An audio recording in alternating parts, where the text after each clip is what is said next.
Hello, everybody. Welcome back. Here we are for Chapter 10, Part 2. Hello, Michael, and welcome to you. Hello, Jacqui, and welcome to you and welcome to all of our listeners. I want to deviate for a few minutes, Jacqui, from our material. I'm sure you won't mind. I won't. And neither will the listeners. I just wanted to shift the focus back onto the very beginning of the battle and refer to Arjuna. And he was referred to as a great Kshatriya. I don't know if you recall, Jacqui, and the listeners. Kshatriya is a Sanskrit word from India, ancient India, denoting a great warrior, literally in the sense of a fighter, or like in our defence forces, for example, that fights battles.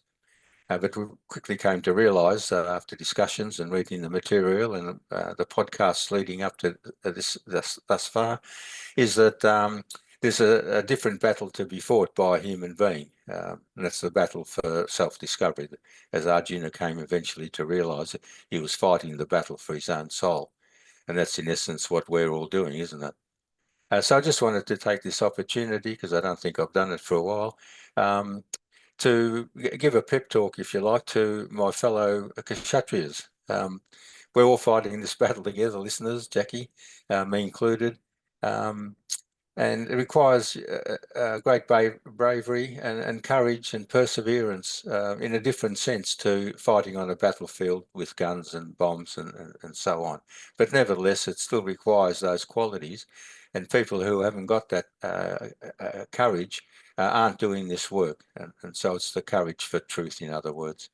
So I just want to congratulate, as I say, everyone for having for being such brave Kshatriyas, warriors, fighting the greatest battle that any human being can fight, and that's for the liberation of their own soul. The fact that you started podcast 1, the fact that you're still listening at podcast 22, and if you're doing that, I'm very, very certain you'll listen to podcast 40 as well. So congratulations to you all, my hearty congratulations.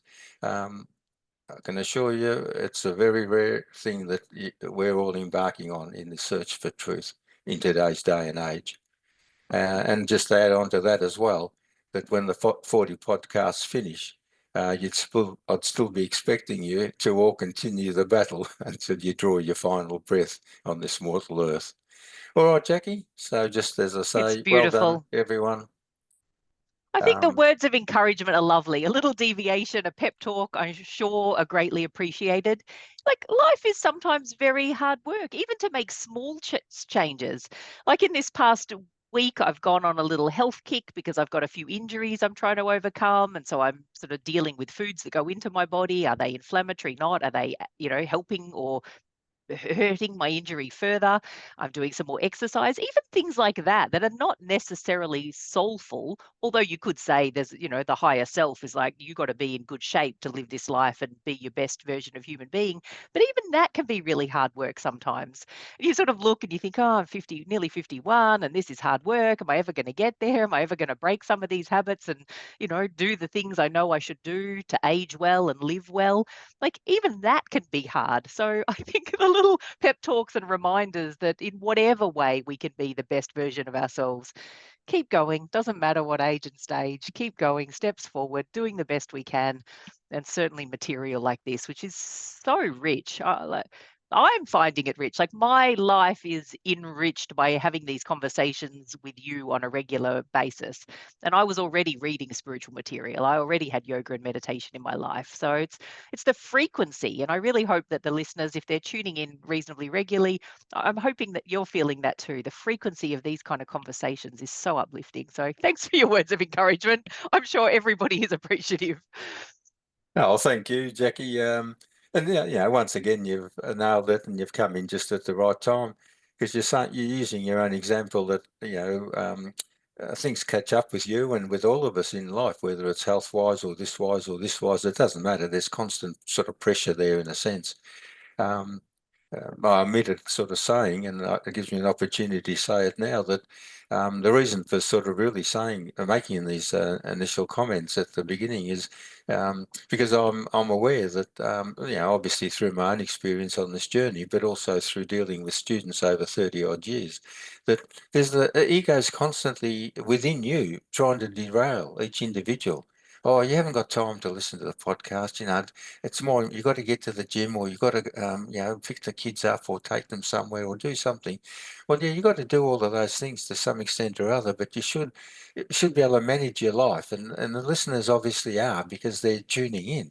So it just sort of wanting to put in some words of encouragement and a reminder that it is a long journey, that it is difficult, because you got, first of all, your deepest enemy inside you, your ego, in all subtle ways. It doesn't say, "Oh, just stop listening," blah blah blah. It's more subtle than that, as I'm sure you and everyone else understands.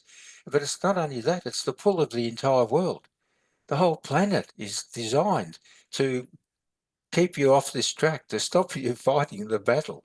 Um, so that's why I sort of wanted to reinforce it, or remind everyone that, as I say, I haven't done it for a while, and it just seemed appropriate today when I was reading the material. It'd be nice to just put some words of encouragement. They're not, I'm not trying to build up anyone and pump you up or that. But the reality is that if you're doing this work, you're on the path to truth. And it is a difficult path. It was designed to be difficult. And that's why the bravery and the courage is required, Jacqui.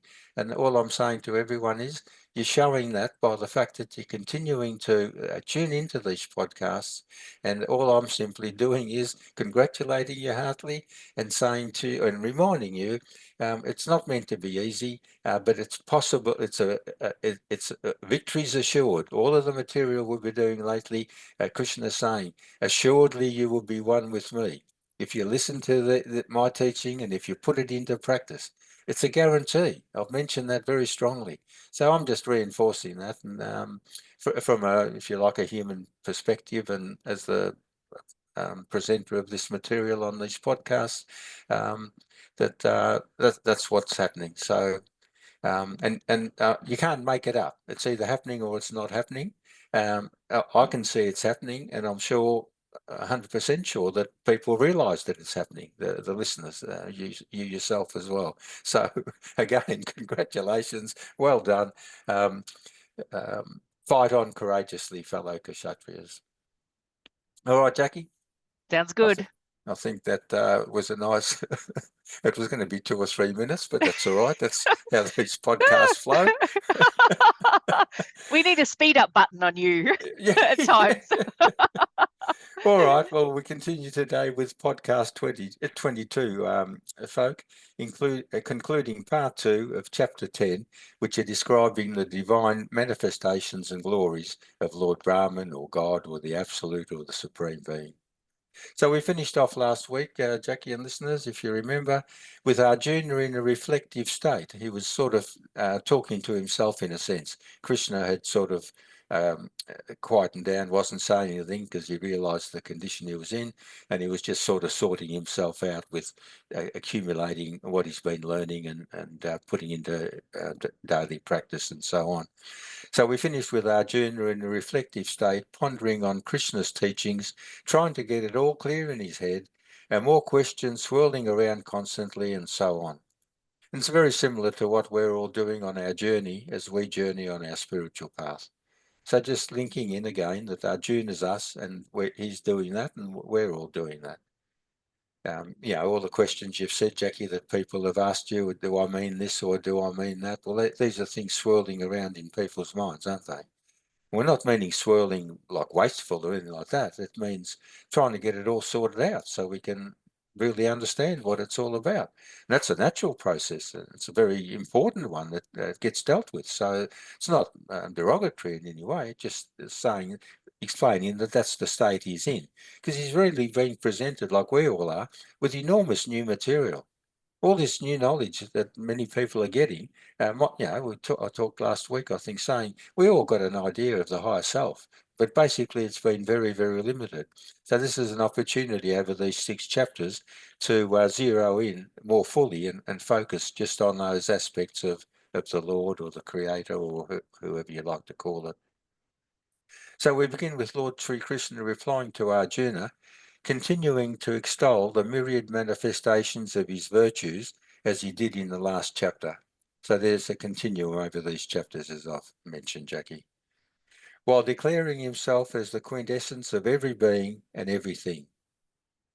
Krishna chooses himself as the very best among all species and objects. This deliberate use of the superlative makes it easier, even for beginners, to recognize the latent glories of his countless manifestations. And again, the material's been referring to that. If he's going to be an animal, likening himself to an animal, well, he's going to pick the lion, the king of the jungle. Birds usually you associate with eagles, soaring high and effortlessly, and beautiful vision down below and all that sort of stuff. So this deliberate use of the superlative makes it easier, even for beginners, to recognise these latent glories of his countless manifestations. So he's using what we're all as human beings accustomed to and can relate to try and draw a parallel with his qualities that are of that highest, greatest sort of aspect. Is that clear, Jacqui? All right. So it's a very lengthy list covering 20 verses. So that's a third of the entire chapter of 60 verses. So he's really going to hammer the point. And that's all right.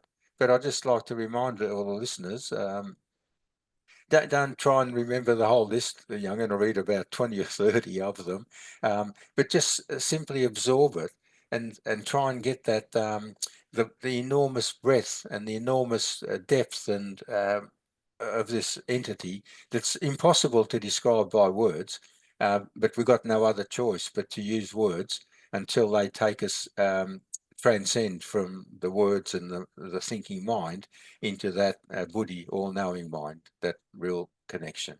So it's a stepping stone and it's essential. You can't do it without it. So, but that's the reason why I'm going to be referring to these as the material does.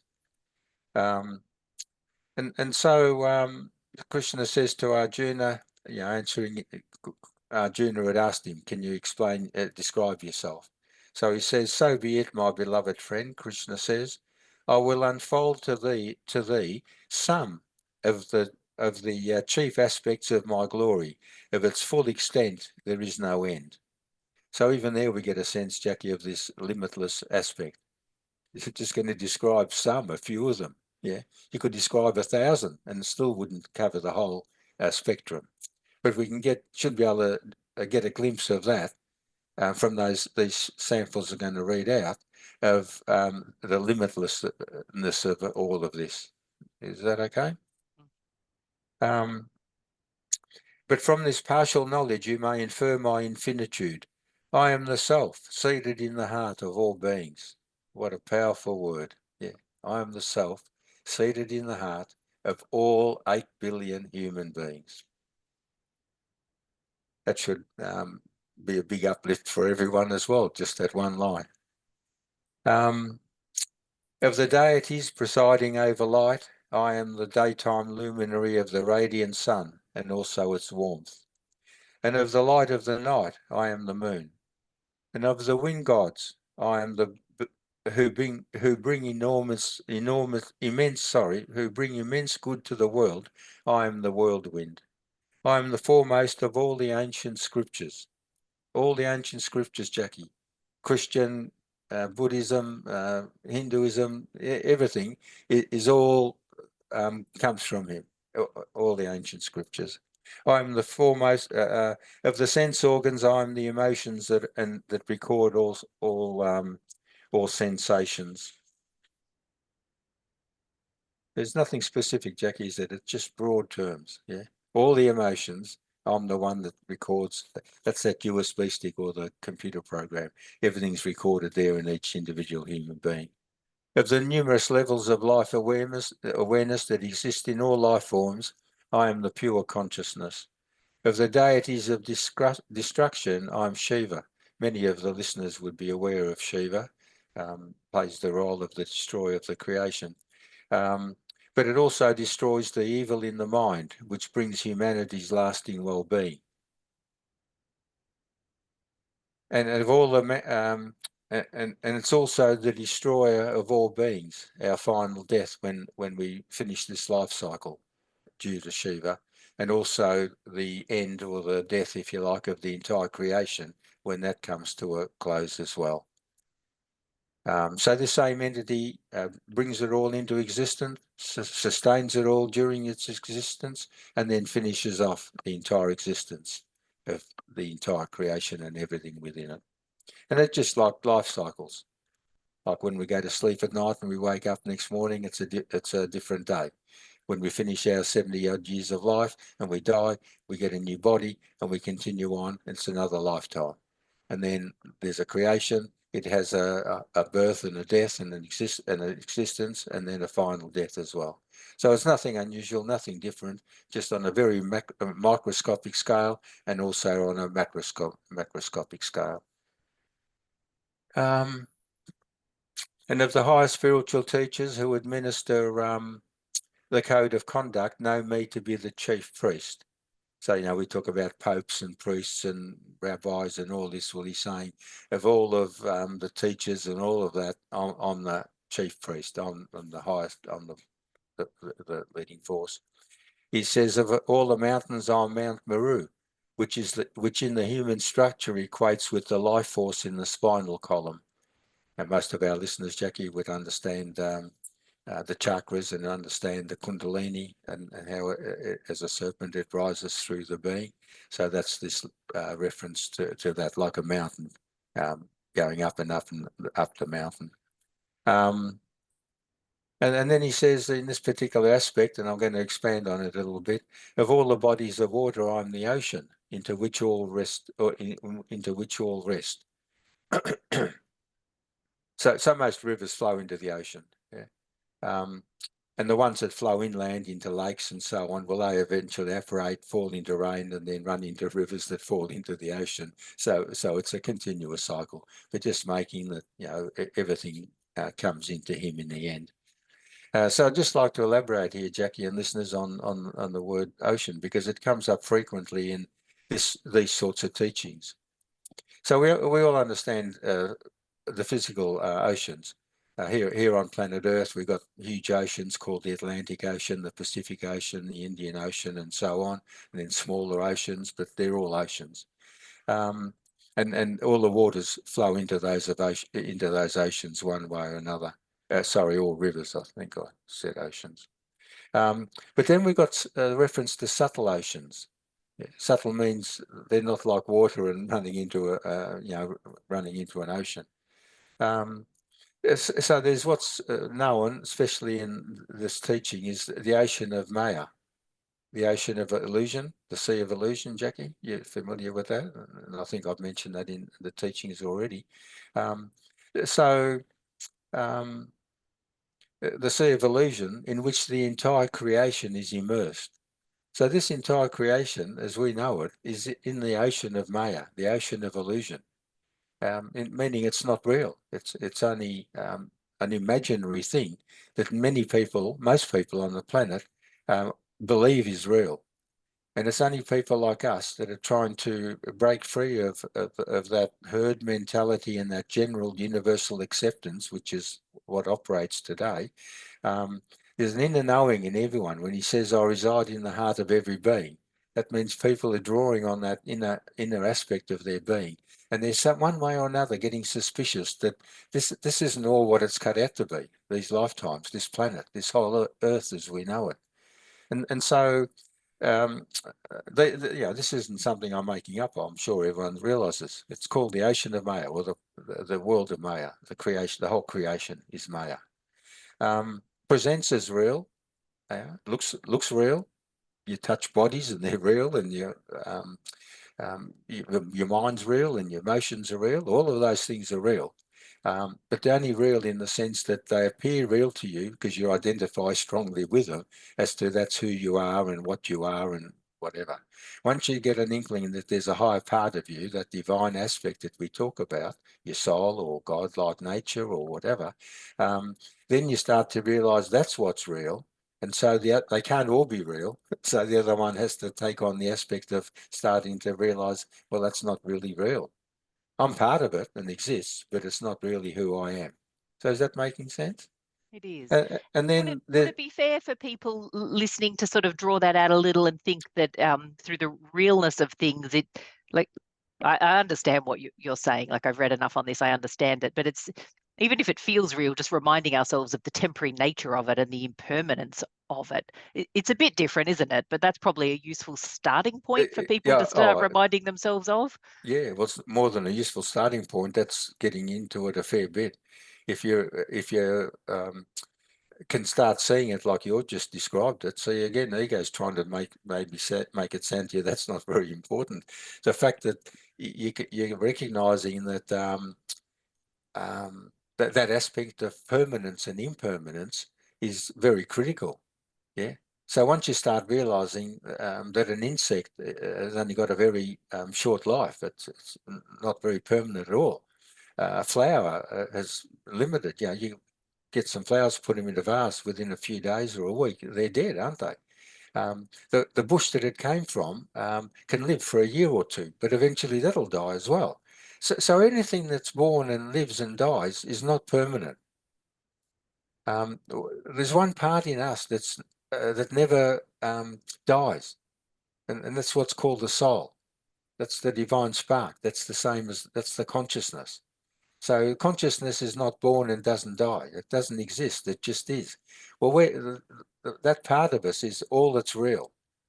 The fact that our bodies die, the fact that our minds, our thoughts die. Last year or 5 years ago, you thought this was, has to be the truth. Now you're saying, you and everyone, when you realise it's not true, oh, well, geez, I thought it was true, but it's not true. So you've changed your mind. So your mind's impermanent. It's constantly changing. Your emotions are changing. Your body's changing. You just said you're 51. You've had a bit of a wake. The body's told you a few things this week. So you're bringing changes around. So as I say, it's brilliant. If it's the only thing that's permanent is what's real and true, folk. If it changes, it's not real and true. It can appear real and true, and it can be there while you got this body, but as soon as you die, you're not there anymore, are you? Your subtle aspect is on your computer program, and that'll get a new form, a new body. But the body's gone. It's not going to reappear. No one will get the same bodies in the next embodiment that they got this time. All right, Jacqui? Mm-hmm. But certainly a lovely point, and I'm sure other people were thinking that as well. And then the opposite of this ocean of Maya is called the ocean of Satchitananda, the ocean of truth, consciousness, and bliss. So that's the realm that Brahman or consciousness resides in. And that's the realm we're yearning to return back to, this ocean of Satchitananda, the ocean of truth, consciousness, and bliss. That's our true nature, and that's that little river in us that'll go into this, merge into that ocean. All right? And there's I'm just having a moment. I mean, I know that phrase, but I'm just having a moment thinking that would be a beautiful phrase to like write somewhere, look at it each morning, say it out loud, and just remind yourself of the literal translation. Like what a powerful way to start the day, and just reminding yourself of who you are, what you want to see in the world, what you want to identify with and connect with, and then you carry on with your business. And sure enough, we're all going to get sucked into the vortex of family, work, travel, people, engagements, whatever else is on the go. But it just occurs to me I might do this for myself since it struck me in this manner. Well, I was just going to suggest, why don't you? yeah, I think I will. It's beautiful phrasing. But see, over the last couple of weeks, you've mentioned a few times when I've talked about striving for self-realization, you say, well, I don't wake up in the morning striving, for self-realization, saying, oh, I've got to become realized. But this is what you're describing now is exactly the same thing, but on a scale that you can relate to. So you're saying, yeah, I could have said to you last week or the week before when you mentioned it, why don't you write a note on your list saying that, the end goal is self-realization, keep going. And you weren't all that keen. But No. now you're saying, oh, I think I'll put this on my fridge door or something to remind me every day. Now, I'm not being critical, as you know, or anything. It's just what captures people's imagination at any given point on their journey is what's important to understand. Run with it, go with it. Even if you just write it on a little bit of paper and have it sitting there where occasionally you glance at it, anything that helps a person is a reminder, that's all. Some Yes. people get these things tattooed on their arms or on their shoulder or on your forehead. God loves me, or I love God, or something. The people who wear the dot on their head, in a more serious sort of note, that's a reminder every time they look in the mirror or see a reflection of themselves. That's my inner vision. That's my third eye. That's my buddhi. That's my higher self. So there's a reason for it. A lot of people just forget that, and it becomes like an ornamental thing, putting on lipstick or earrings or something, and that's okay. But it's still there, and they're meaning well. But for those who use it for that purpose, that's the reason for it. I don't feel I need to put a dot there because I know it's there, my inner vision, and I know I can use it. And I try to use it as much as I can in my daily life. All right, Jacqui? It's good. And Just one more thought. Sorry, I know you want to get on with your flow, but I'm just thinking of your commentary around, about, self-realization. And it occurs to me that maybe there's like a masculine and feminine aspect to this too, the sort of potentially like the striving for something in the distance. I think for me, and I know I've touched on this before, but I'm sure there's other people too, that sometimes things can feel too far away. They feel the path between where you're at now and the end point, if you've got enough of an understanding of what that is, feels too far away. Like, for instance, we were just chatting for a few moments before we jumped on this episode today, and I was sharing I've been out to the Dandenongs this morning and we've walked the 1,000 steps. Now, it was a really hard walk. I haven't been there for a while and I'm pretty unfit, and it was hard work. If I lifted my head and I looked to the top and I could see how steep it was and how many steps there were to go, I could feel something deflate within myself. It's like, oh, that is too hard. There are too many steps. I'm already puffing and panting and heaving. And so I would quickly remind myself, don't look that far ahead, because it feels disempowering to think that much effort is required and I haven't got that much effort to give. So I just kept reminding myself, and I've done this before with exercise, cycling up mountains, not mountains, but hills and things like that. I just trained myself to look a few steps ahead or a few meters ahead on the road, whatever it is. That's manageable. So I put all my effort and goodwill into focusing on just the next bit, just the next stage. I've got a sense of the end point. I know I wanted to get to the top of the Dandenongs to meet my husband and my daughter. I know on this spiritual path, I understand self-realization and I've touched into that space. So I know it and I've had a taste of it, but I'm not looking and striving for that as the end point. I'm just doing life chunk by chunk, manageable bit by manageable bit, day by day, episode by episode, chapter by chapter, who's around, what's going on. And I suppose just for me personally, that feels like a really useful, practical way to do my best, live a spiritual life as best I can. Some awareness of what's up here ahead, but just going along and having a trust, like this morning. I just knew if I do enough steps up this mountain, eventually I am going to get to the top of it. So I suppose in a way it's a bit similar. If I just keep going like this, I know I'm moving towards it, but I'm not striving for that because that is too far away. And I don't want to put that much effort in, if that makes any sense. Happy to put the effort in here on this part, but I don't want to strive all the way over there.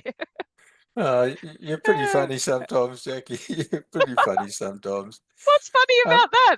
well, nothing's funny about it. Nothing's funny about it. It's 100% accurate and 100% true. What's funny about it is that if you were to look back over the podcasts, you would see that here, that's exactly what I've been saying all the way through. Now you've just said exactly what I've been saying in your own words, and you're happy with them, and you understand them, and you accept them. See, But don't we have a difference with the end no, there's point? no Like I'm not no looking thinking I'm going to charge no. 27,000 kilometers to this end point. Like Yeah, that's but not my approach. I I'm have, just doing it little bit by little I bit. haven't been saying that, Jacqui. I haven't been saying that. I'm just saying that as we continue on step by step on our journey, just as you're doing step by step up the 1,000 steps, you said, I looked up and I could see the end, the peak or the finish. You knew you were doing 1,000 steps. So that's all I'm saying to you and the listeners. And what the teaching is that at the end of that 1,000 steps, at the end of your spiritual journey, there's this aspect called self-realization. No one can jump it in like Superman, jump over 10-story buildings or one big leap. It has to be done step by step. It's designed to be done step by step. But why would you do step by step if you didn't know where the steps were going to finish? Do you understand? So Yes. you have to know that there's a finishing point. You wouldn't believe how many people I've come across in these groups that say, "Oh, I believe there's a journey. I believe I'm on a journey, but I don't believe there's any end to it." And I just sort of shake my head and say, "Well, why would you go on a journey where you don't even know where you're going? What if that journey was taking you to hell or off the end of the world or something? You- if you're going to go on a trip and you want to go and see polar bears and stuff like that, you don't just jump on a plane and say, or get a ticket and say, "Oh, well, I'm just on a journey," yeah, and it lands you in Fiji where it's boiling hot and palm trees and and whatever. Well, hang on, there's no polar bears here. If you want to go and see polar bears, you've got to get a ticket that's going to take you to the North Pole where the polar bears live, or a boat cruise or whatever. Does that make sense? Yeah. Yeah. But maybe Any, I had this impression that you get out of bed each morning and you think, right, there's the signpost to self-realization, off I go. uh, Maybe there's actually a part of me that really thought that. I can't remember ever doing that in my last 30 years or 35 years since I woken up on the journey, Jacqui. I've never got up out of bed and said, "Oh, here's another day that I'm going on my journey to self-realization." But what I have said is, here's another day that I'm going to read some more material, get some more knowledge, understand it more clearly, put it into practice more clearly. So these are the steps, Jacqui. Yeah. If anyone listening to us now is thinking, all I want is self-realization, all I want self-realization is, well, I'm telling you now, listeners, as honestly as I can, it's wasted effort. The more you keep saying, I want it, and I need it, and I want it now, and I can't wait to get it, and all the rest of it, you're just putting it off. It doesn't work like that.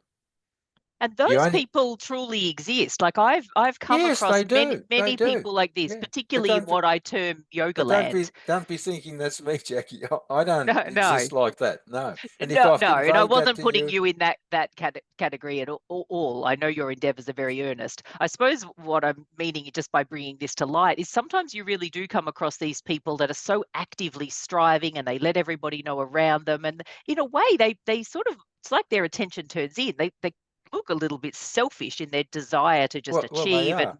move forward, and at the expense of kind of helping their fellow human being. Yeah. Yeah, yeah. uh, We're going to touch on not touch. We're going to cover a chapter coming up soon on the gunas, the three universal qualities.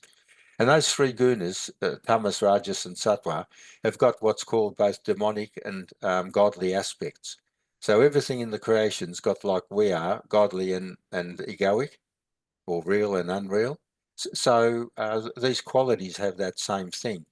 So pursuing truth, like we all are, and knowing that realization is at the end of it, is what's called godly sattva. That's the highest aspect a being can operate from and strive for.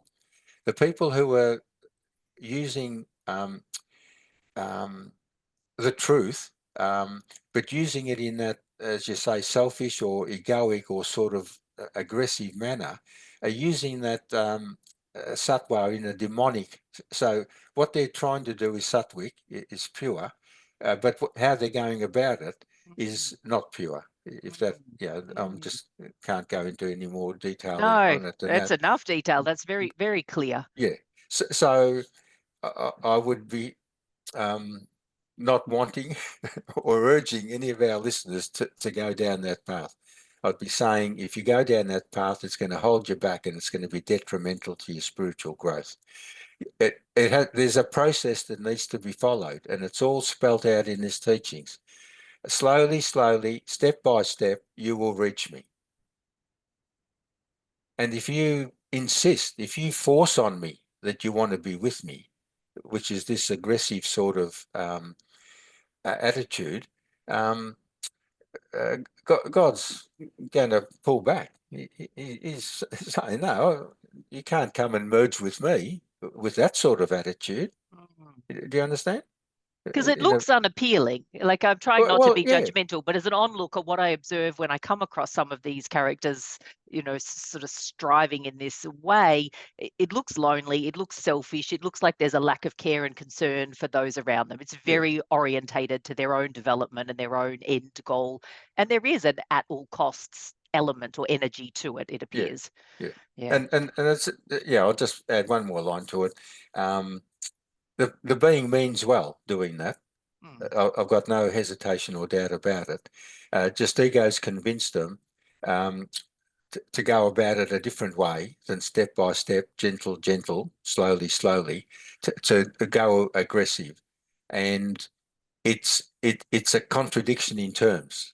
Their goals sort of sound, but the approach is not. So therefore, part of it's real, but part's not real, if you understand. And the part that's not real is egoic. And ego can't merge into the ocean of Satchitananda. Yeah. Truth, consciousness, and bliss doesn't have any room for ego. It doesn't exist in there. So that person simply is erroneous in their understanding and their approach. I wish they were watching these podcasts, because I'd sort them out. But they're not. But eventually it'll be forced on them, because they'll realise sooner or later that they'll hit a brick wall. They won't advance to what they're seeking, and they'll have to come to an awareness that the reason why is the approach is incorrect. They're going down the wrong road. They think they're going to the North Pole to see polar bears, but they're actually going towards the equator. So you got to have all the aspects in harmony, or working in unison. But I'm glad to sort it out for you, Jacqui, that the top of the mountain is what you wanted to achieve on your walk this morning. And that's exactly all I've been saying for many podcasts. Beautiful. I was just going to say, in that reference to the oceans of Satchitananda, in the Egyptian culture, and I studied that sort of fairly strongly when we were studying the teachings of the great Hermes Trismegistus and in his Corpus Hermetica. And the Egyptians in the ancient times, before the pyramids, when this great sage Hermes was around, they referred to consciousness as the sea of none. N-U-N, capital none. And I think that means in Egyptian like nothing. Yeah. So and then the translation of it for people who were studying in that time, and it would again be only a very few like doing it in today's age, was that it was referred to as the sea, or the ocean of potentiality. So none meaning no thing there, which is different to nothing. Yeah, no thing, but everything in potential. Whereas if it's nothing, well, then you can't have a potential. Nothing means just nothing. So there's a big difference between nothing and no thing. All right. So just to recap, physical oceans on physical Earth, Atlantic, Indian, Pacific, and so on. Two subtle oceans, the ocean of illusion, the ocean of Maya, the sea of illusion, which the whole world's operating under. And then there's a few people like us that are breaking away from that world of illusion one way or another. And we're wanting to merge into another ocean, even if we haven't got this clearly under control, folks. That's what you're doing. And you're aiming to join and merge with the ocean of Satchitananda, truth, consciousness, or bliss. And just a slight variation of that, but the same thing, is another subtle ocean from Egypt, which is this ocean of none, a sea of potentiality. Okay? It's beautiful. And now I'm just going to pause and look at our time, and I know I've interrupted and shared lots of stories and sentiments, but I'm wondering if we can find our, synthesize button. Well, yeah. Or we can just laugh and carry on. No, we won't do that. What I will do though is just saying Krishna continues to present Arjuna with more of his expressions. So I can leave out the next page, Jacqui, because I've already read out a lot of expressions. People who have got the book, even Jack Hawley's book, or certainly the other one I recommended, Eknath three volume, if anyone's purchased that, or any Gita you've got. Look up chapter 10, and you can go through and find or even bring it up on your computer. I guess you could say Google, what are the qualities of the divine, and it'll print everything up. So we can leave out that part, all right. So I'll just go on to say there at the end of that. So, Jacqui and listeners, we can see here how Krishna's gone all out, presenting a grand litany of just a few of his divine glories. So I mentioned about 10 or 15, and I would have mentioned another 10 or 15, but they're all in that same vein. So we haven't sort of missed out on anything there. So then Krishna goes on to tell Arjuna and us about that these manifestations of his splendor is just to capture Arjuna's attention, get him realizing, well, geez, this is a bigger picture or a bigger understanding than I originally thought existed. And so it piques our curiosity, and we want to learn more and listen more and so on. So there's just references to it's just a fragment of its being and so on. He says, "Oh, Arjuna, dear friend, I am the source of everything in the creation, the seed of all beings, all lives. In fact, I am in whatever can be thought, imagined, or communicated, or conceived. No creatures moving or unmoving can live without me. The aspects of my divine essence are endless. I have mentioned but a few by way of illustration, and whatever is excellent, glorious, beautiful, and mighty, be assured it comes from just a tiny fragment of my splendor." And then in the final verse, Krishna realizes that it's funny, Jacqui, because he spent all this time telling Arjuna about all these endless list of qualities of who he is, what he is, and whatever. But then he realizes that Arjuna, in his limited capacity, is still only looking at it from an intellectual aspect. He sort of wants a list of these or a list of that and a list of this, yeah. And so he realizes that he's still missing on a deeper level all of the greater connections that he could be connecting with me, or not realizing the extent of that. And so I'll just list a couple of those, and we're nearly finished, Jacqui.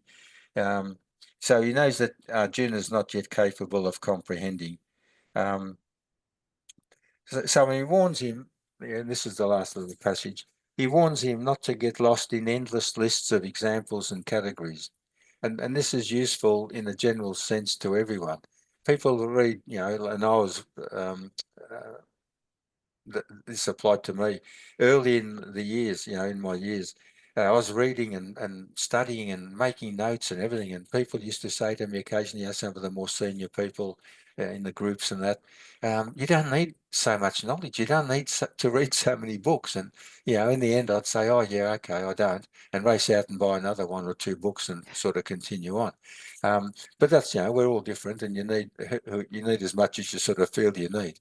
But in the end, you get to a stage where you're saturated.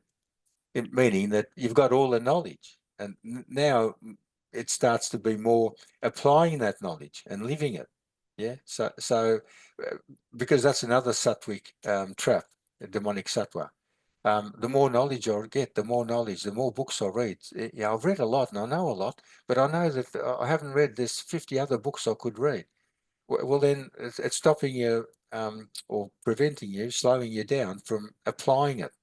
So it's all up here, but not in our everyday lives. Gee, again, I mean, don't we all meet a lot of people like that in life? And not to be judgmental, but just by way of observation.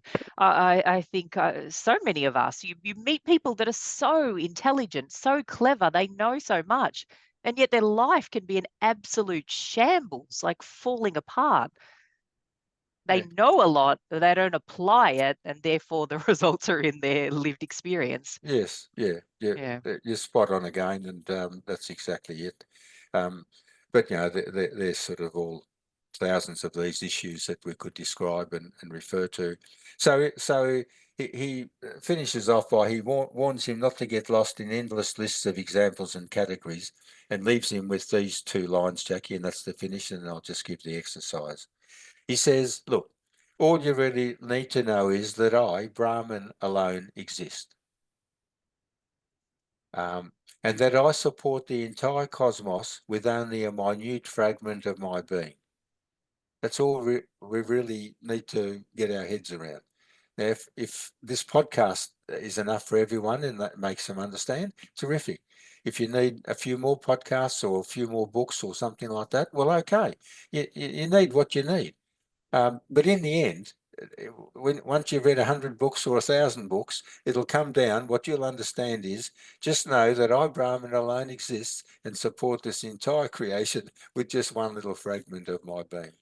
All right, Jacqui? And then beautiful sentiment. Can we just soak that up a minute? Yeah.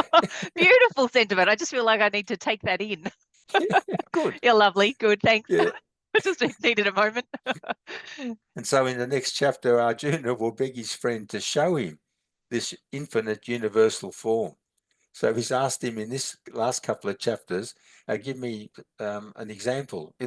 Tell me about yourself. How do you operate? How can I find you? How can I see you? Well, he's in for a shock because next chapter he asks him to reveal himself, which of course he does in a brief sort of moment, but we'll talk about that next term. So the exercise for this week, everyone, those of you who like to do the exercises, this week try to be constantly aware of Brahman's manifestation in your life. Very simple exercise. Yeah, like just every day, whenever you think of it, like you'll look at tomorrow at this little note you're going to put on your fridge. Yeah, well, that's a manifestation of Brahman. For example, and I'll just give you some examples of how you can see it. How come you might ask yourself as you're speaking, and you pause and as you're talking to someone, what is it that's making me speak? How come I'm speaking? And how come that other person's listening? It can flash, my tutor asked me to become a tutor one time, and I said, oh, no, I can't do that. And he said, why not? And I said, oh, I don't know enough. I've only been here a short time. He said, how long have you been here? I said, 3 years. He said, well, I'm asking you to take someone who's starting the first time next week. Oh, no, I can't do that. And I got to a certain stage, and then I remembered one of these exercises. And I just stopped, and I heard myself, and I heard myself that I was lying. I was telling lies. I didn't know enough for beginners, and I was an ex-teacher, so I had sort of teaching experience, and there was no reason. It was just ego trying to not have me take on that role, and brought fear about inside. I can't do it. It's I'm not qualified enough. All these sorts of things. And instantly I heard, Jacqui and listeners, that I was speaking untruths. They weren't deliberate lies, but they weren't true. I was thinking they were true, but they weren't. And so in that conversation, quite a deep conversation, I stopped and heard that I was speaking untruths. And that is the consciousness that made me hear that. Yeah. If I wasn't sort of tuning into consciousness, I wouldn't have. So this is the exercise. Where does my air come from? Where's my food come from? Every time you're eating or having a glass of water or a beer or something, where did that all this fluid, all this food, all this everything come from? What makes me think? Why am I listening to these podcasts? Why am I thinking about what he's saying or what Jacqui's saying or this or that? Okay, behind everything is consciousness, is the exercise. So just you'll find it a very easy one this week, but you'll also find it a very rewarding one, listeners. It'll just really sink it in that there's nothing we can do from the minute we pop out of the womb. And even before that, the 9 months that we're in there as well, we're relying on consciousness. But certainly the minute you pop out, first thing you do is take in air, breathe in air. You couldn't breathe in air when in the womb. Anyway, that's it, Jacqui. I'm done. It's been a lovely session. It has been. Again, you've shared some beautiful personal insights that have I'm delighted about you climbing those steps and Excellent. knowing that there's a top of that, knowing there's a top of that man. Fabulous. Lovely. All All right, right. listeners, thank Goodbye, you. everyone. Satchidananda.